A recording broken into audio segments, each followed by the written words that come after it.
that's going on, in spite of what's going on, or maybe because of what's going on. As many of you know, I've been, so has my son. He's been sick a lot longer than I have, and he seems to be in worse shape than I am. I've had a few days where I've had windows of 2 or 3 hours where I feel almost normal again, and then it comes back, and I think people have been telling me that's sort of what it's like. But today I just thought, I had originally planned to do these Facebook Lives, Voices on the Road to College, and then Voices on the Road, every Wednesday and Sunday. But I've been sick for at least 3 weeks. I think it's a little over 3 weeks. And actually, if I looked back at the first video, and I looked really robust and healthy, and then the next two I started kind of fading, and then I just wasn't able to do it. And for weeks. So I'm happy I have enough energy. I'm not the full shilling, but I found myself this week reading to students. I'm still working. I've had maybe 1 or 2 students a day. And I've been reading out loud this essay by this student, Erin, and it appears in my book, Unstuck, in the chapter A Voice in the Wilderness. It's completely relevant to what's going on. It's about navigating illness and navigating the unknown and finding one's way. I use it as a sort of model essay in the book, because he was lost both in his life, and he recounts the experience of that, and he had an illness, which was part of it, a sort of undiagnosed illness. And then also he was lost in the process of writing it.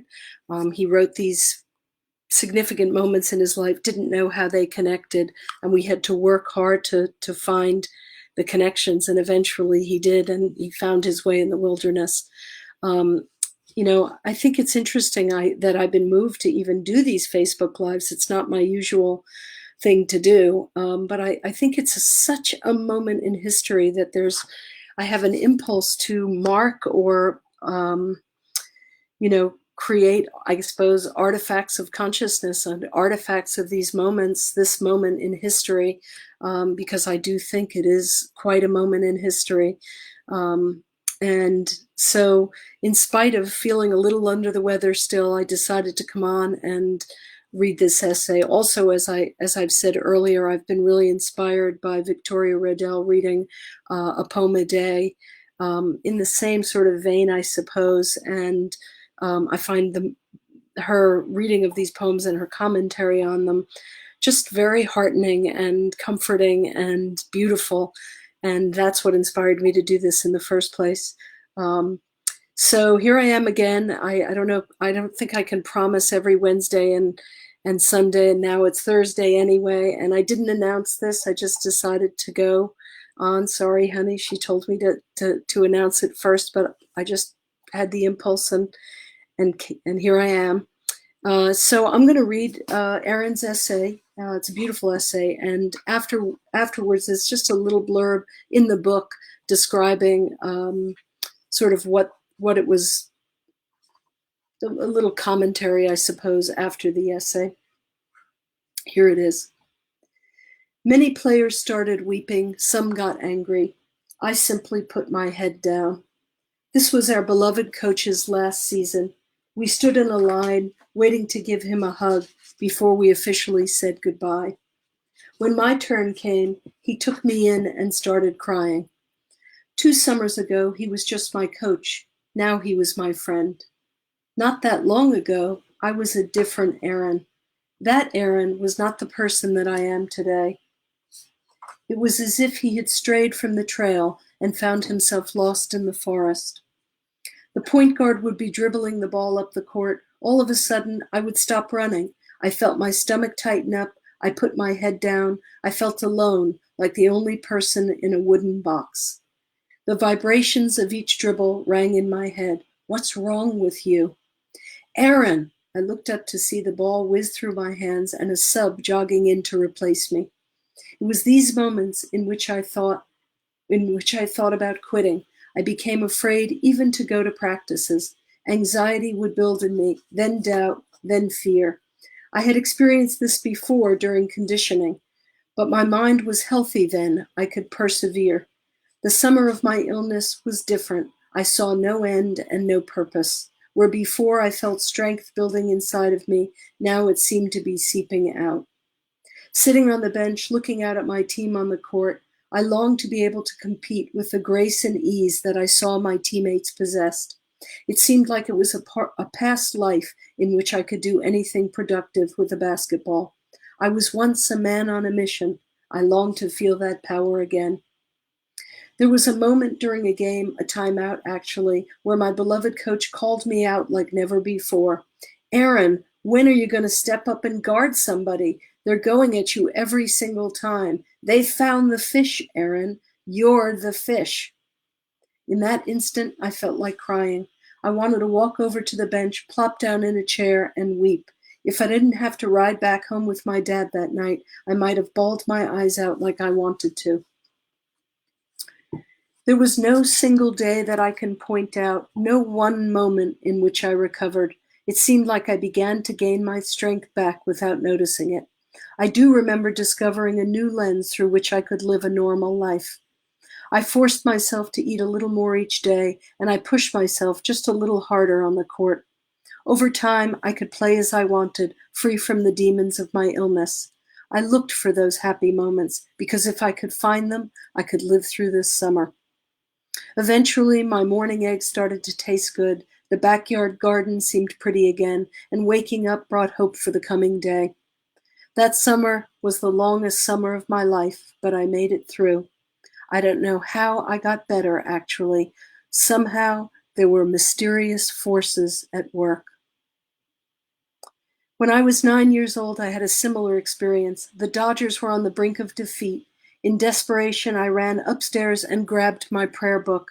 I started to sing in Hebrew, making sure to pronounce every word correctly and hit every note with pristine accuracy. Suddenly, in what seemed like an instant, the tide turned and the Dodgers won 3-2. They seemed to pull the victory out of nowhere. Before that, I was a kid who didn't believe in the power of prayer, the supernatural, or even miracles. Now I wondered if my prayers had actually affected the outcome of the game. I knew that I would never know the answer, so I decided to believe that they had. You know, you could be a rabbi, my rabbi had said as he pulled me under the ark during my bar mitzvah. I almost knew he was going to say that. Maybe he saw something in me that I already sensed was there. But it was not until that summer that I discovered who I really was, a believer, not necessarily a believer in God or miracles or anything like that, but a believer in the power of people, the power within me. I found hope and happiness in the darkest of places. I pushed myself through an immovable wall and uncovered my belief in myself. Had I not found that strength, I would not be the Aaron I am today. Had I not been through the wilderness, I would not be me. And as a little addendum, it is in the process of writing from the book that Aaron found his way, and I suppose himself.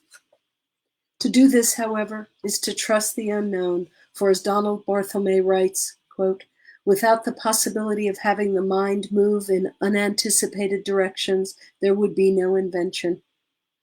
Aaron got into Columbia University, where I last heard he was studying political science and/or biology. It remains to be seen whether he ever becomes a rabbi. I love that. I love that essay, and it's just so relevant to the moment. There was a moment in it I was gonna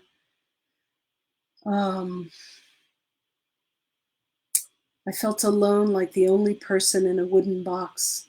I was thinking just how this time, I think part of the impulse in sharing these essays with you and in getting up here on Facebook Live is to reach across the ether. It's been such a strange, lonely time. Lonely in a way. In another way, I've been connecting very deeply with people on Facebook FaceTime, and the amount of support that we've gotten for my son, who now I'm worried has pediatric multi organ inflammation syndrome or something like that. He just is not getting better, and it's very scary to me. He's also quarantined from me, so he's away in our guest house, and I bring him food and talk to him through the glass, and he hasn't had human touch or even the touch of the dogs in almost a month, I guess it is. And I've just not been well either. So I'm hoping that there really is light at the end of the tunnel and we'll get better.